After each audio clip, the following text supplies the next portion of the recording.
नमस्कार मंडळी, आजपासून सुरू करत आहोत आमचा पहिला व्लॉग, तोही इतक्या शुभ दिवशी आषाढी एकादशीला. सकाळची सुरुवात अशी छान देवपूजेने झाली होती, ज्यात मला साजिरीने खूप हेल्प केली आणि असा बाप्पाचा आशीर्वाद घेऊन आम्ही दिवसाची सुरुवात केली. त्यानंतर मस्त साबुदाणा खिचडीचा नाश्ता झाला, विच इज साजिरीज फेवरेट विथ दही. आणि नाश्ता करता करता साजूला रांगोळी काढायची होती, सो म्हटलं चला आज आपण पण विशेष रांगोळी काढू. सो ही आम्ही सुंदर रांगोळी काढलेली आहे, त्याचाही छोटा शॉर्ट्स मी टाकलेला आहे, त्याचं लिंक डिस्क्रिप्शनमध्ये टाकेन. त्यानंतर साजिरीलाही मला रांगोळी काढून द्यावी लागतेच, which is a mandate.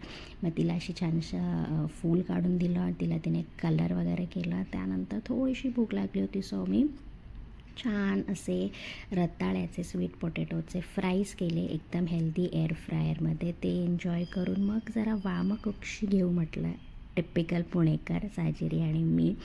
So आम्ही मस्त एक झोप काढली.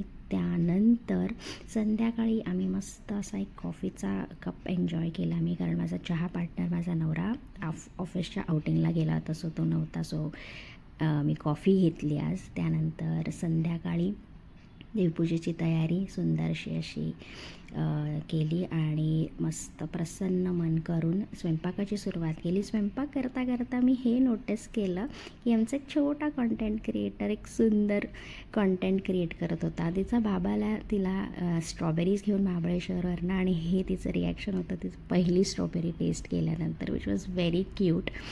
त्यानंतर मी जेवण केलं, which was typical Ashadhi Ekadashi special भगर, आमटी, शेंगदाण्याची रताळं आणि बटाट्याची भाजी. आणि हा आहे साजिरीच्या स्कूलचा आषाढी एकादशीचा लुक, ज्यात ती फार सुंदर दिसत होती. आणि अशा प्रकारे तिचे फोटोज बघत तिला टिफिनला काय मेन्यू द्यायचा डिसाईड करत करत आम्ही आमचा दिवस संपवला.